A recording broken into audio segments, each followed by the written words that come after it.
Hello friends, welcome back. This is Jeet Salal. Thanks for subscribing to my channel and thanks for your love and support. So guys, आज के video में मैं आपको बताऊंगा जो bench press लगाते हुए अक्सर लोग गलतियां करते हैं, वो सारी इन्फॉर्मेशन मैं आपको इस वीडियो में दूंगा। कुछ रीजंस ऐसे होते हैं जब आप बेंच प्रेस करते हैं तो आपका चेस्ट सही तरीके से एक्टिवेट नहीं हो पाता है। उसके कई सारे ऐसे रीजंस होते हैं, आपका पोस्चर, आपकी टेक्निक, आपका फॉर्म। तो इसीलिए मैं आपको आज वो सारे टेक्निक्स, वो सारे टिप्स परफॉर्म करके दिखाऊंगा ताकि आपको अच्छी तरीके से समझ में आए। और सबसे बड़ी बात ये कि आज मैं इस तरह के जिम में हूँ जहाँ पे म्यूज़िक हमारा बहुत कम है, इस वजह से आप मेरी आवाज़ क्लियरली सुन पाएंगे, जो अक्सर प्रॉब्लम रहती है जिम्स में। सो मेक श्योर आप पूरा वीडियो देखिए सारी जानकारी के लिए। And if you not following me in Facebook and Instagram, please follow that. और guys, so the first mistake usually what people do is not warming up.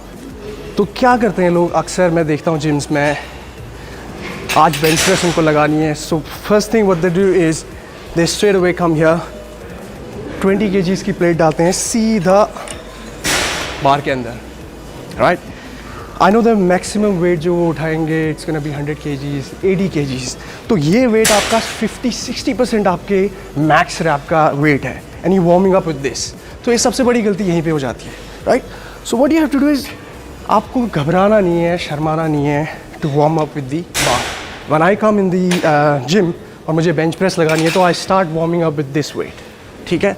तो इससे क्या फ़ायदा होता है, your central nervous system gets ready. Muscle nervous system, central nervous system, आप पता चलता है उसको कि okay so we training a compound movement bench press, उसके लिए आपको ट्रेन करता है, उसको रेडी करता है। So guys, second point, second mistake जो यूजुअली लोग करते हैं, उनको पता नहीं होता है कि आपका राइट पोस्चर क्या है। So the right posture and grip of bench press मैं आपको बताता हूँ अभी। तो ये होता है 5 पॉइंट टच, आपका कॉन्टैक्ट इस बेंच से और फ्लोर से होना चाहिए। तो बॉडी बिल्डिंग और पावर लिफ्टिंग में थोड़ा सा डिफरेंस यहाँ पे आ जाता है जब आप अपने पोस्चर को बनाते हो। तो फॉर एग्जांपल यहाँ पे जब मैं बेंच प्रेस की पोजीशन ले रहा हूँ तो सबसे पहले आपके कॉन्टैक्ट जो होना चाहिए बॉडी का, वो इस बेंच से 3 जगह पे होना चाहिए और फ्लोर से 2 जगह पे होना चाहिए।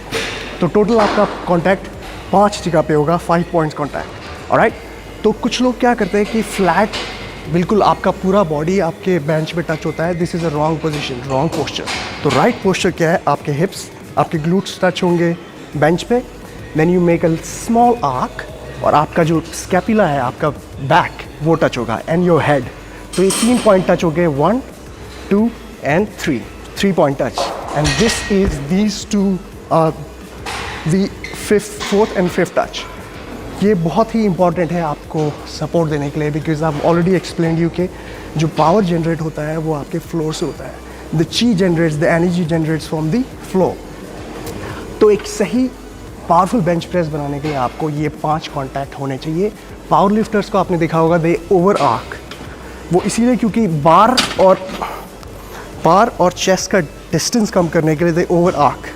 वो भी ठीक है, बट बॉडी बिल्डर्स के लिए जो आपको स्ट्रेंथ गेन करनी है, आपको मसल साइज गेन करना है, आपको ओवर आस्क करने की ज़रूरत नहीं है अपने बैक को, alright. To tell you about the grip बहुत इंपॉर्टेंट है, आपके पोस्चर के साथ ही इन्वॉल्व होती है ग्रिप। आपका ग्रिप ज़्यादा वाइड नहीं होना चाहिए because it's can put lot of pressure on your shoulder.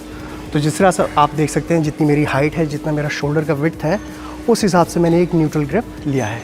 और मेरी जो ग्रिप है ये थंब, अंडर थंब नहीं है, ये मैंने इस तरह से ग्रिप किया। तो इससे क्या होता है कि you make a firm grip.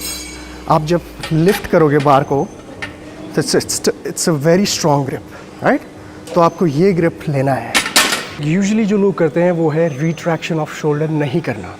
तो क्या बता रहा हूँ मैं आपको। So what is retraction of your shoulder, scapula is this. तो ये जो पोजीशन है आपका, ये है detraction of your shoulder and this is retraction of your shoulder, okay. तो जब आप बेंच प्रेस लगा रहे हैं तो when you lying on the bench like this, you before grabbing the bar, आपको अपने स्कैपुला को रिट्रैक्ट करना है, यानी कि ये करना है। सो ऐसा करने से क्या होगा कि आपका चेस्ट ऊपर आएगा, यानी एक्टिवेशन जो आपका होगा जब आप बेंच प्रेस लगाएंगे वो चेस्ट पे ज़्यादा होगा, ठीक है। जब आप डिट्रैक्टेड मोड में होते हैं, इस मोड में होते हैं, तो आपका शोल्डर फ्री हो जाता है, ठीक है। तो आप ऐसे लगाने में आपके आर्म्स, आपके शोल्डर पे ज़्यादा एक्टिवेशन होगा रादर देन योर चेस्ट। तो सी 5-point touch, retraction of the shoulder, grabbing the bar and taking the bar off, right? So a lot of people do these sort of mistakes in posture, in grip. ये छोटी छोटी details की वजह से उनकी जो bench press की strength है, जो मसल डेवलपमेंट है चेस्ट का, वो नहीं हो पाता है. तो ये मिस्टेक आपको नहीं करनी है. और guys, so third mistake usually जो लोग करते हैं वो है आपकी range of motion and path of the bar. अब इसका क्या मतलब मैं आपको बताता हूँ. First of all I will explain you the path of the bar. तो आपका जो बार है वो स्टार्टिंग पोजीशन यहाँ से होगी and it slow down when it goes down. तो आपका जो बार है वो आपका निपल और स्टर्नम के बीच में टच होगा. Then you go again, same position. So it's not going straight, up and down, up, down. Starting from here, it's going sternum, coming back to this position. Sternum, coming back to this position. So this is the path of the bar. Now, अब मैं आपको बताता हूँ range of motion. Most of the people, what they do is half range of motion होता है, जिसकी वजह से बहुत ज़्यादा प्रॉब्लम होती है. आपके शोल्डर इंजरीज, आपका मसल डेवलपमेंट नहीं होता है, right? So range of motion always always always you touch your sternum, always you touch your nipples. ठीक है? तो ये स्ट्रेच आपको मिलना बहुत ज़रूरी है.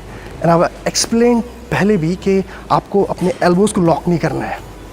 आज भी मैं वही बता रहा हूँ, you don't have to lock your elbows. आपको रेंज ऑफ मोशन पूरा करना है, but do not lock your elbows. It's gonna come on your elbows. ठीक है? तो आपको ट्राइसेप एक्टिवेशन कम से कम करना है. सो That's it. So fourth mistake ये है कि अक्सर लोग कहते हैं कि हमारी स्ट्रेंथ डेवलप नहीं हो रही, हमारा 1 rep मैक्स डेवलप नहीं हो रहा, स्ट्रेंथ बिल्ड नहीं हो रही. तो उसका रीज़न ये है कि you are testing your 1 rep max.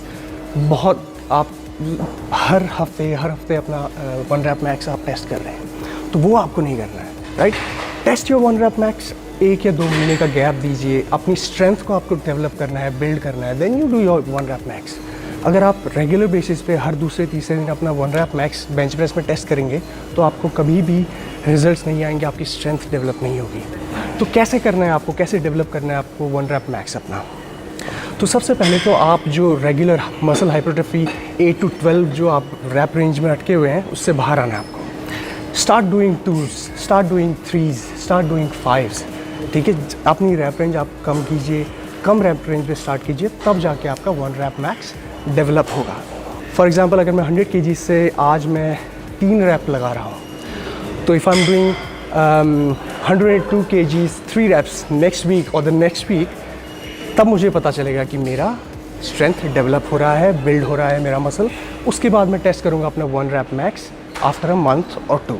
तो इस तरह से आपको टेस्ट करना है. मसल हाइपरट्रॉफी से बाहर निकलना है, 8 to 12 वाले रैप रेंज से बाहर निकलना है, कम रैप्स लगाने हैं हैवी वेट के. 5वीं मिस्टेक यूजुअली लोग ये करते हैं कि कहते हैं हमारा चेस्ट वीक है, हमारा चेस्ट डेवलप नहीं हो रहा, स्ट्रेंथ नहीं है, और वो हफ्ते में सिर्फ एक ही बार ट्रेन करते हैं चेस्ट को. तो ये कैसे हो सकता है कि आप किसी चीज़ को ट्रेन ही ना करें, उसकी प्रैक्टिस ही ना करें और उसमें सोचें कि मेरी स्ट्रेंथ बढ़ेगी या मसल डेवलप होगा? अगर आपका वीक है मसल चेस्ट अगर आपका वीक है, स्ट्रेंथ कम है, तो आप उसको ज़्यादा फ्रीक्वेंटली ट्रेन करें. अब ज़्यादा का मतलब ये नहीं है कि अगर आप एक बार ट्रेन करते हैं then you start training 4 or 5 times in a week. ऐसा नहीं करना है. अगर आप एक बार ट्रेन करते हैं हफ्ते में तो try doing twice. For example अगर आपने मंडे को चेस्ट ट्रेन किया तो try doing it on Thursday as well. और कैसे आपको मिक्सअप करना है कि मंडे को आप स्ट्रेंथ ट्रेनिंग कीजिए. स्ट्रेंथ ट्रेनिंग की मसल हाइपरट्रॉफी से बाहर आके 8 से 10 वाले 12 वाले रैप रेंज से बाहर आके start doing 3 reps, start doing 4 reps, 2 reps, 1 rep. तो आप इस तरह से अपने स्ट्रेंथ को गेन करिए जब आप पहली बार चेस्ट लगा रहे हैं, यानी कि पहली हफ्ते में पहले दिन जब आप चेस्ट लगा रहे हैं.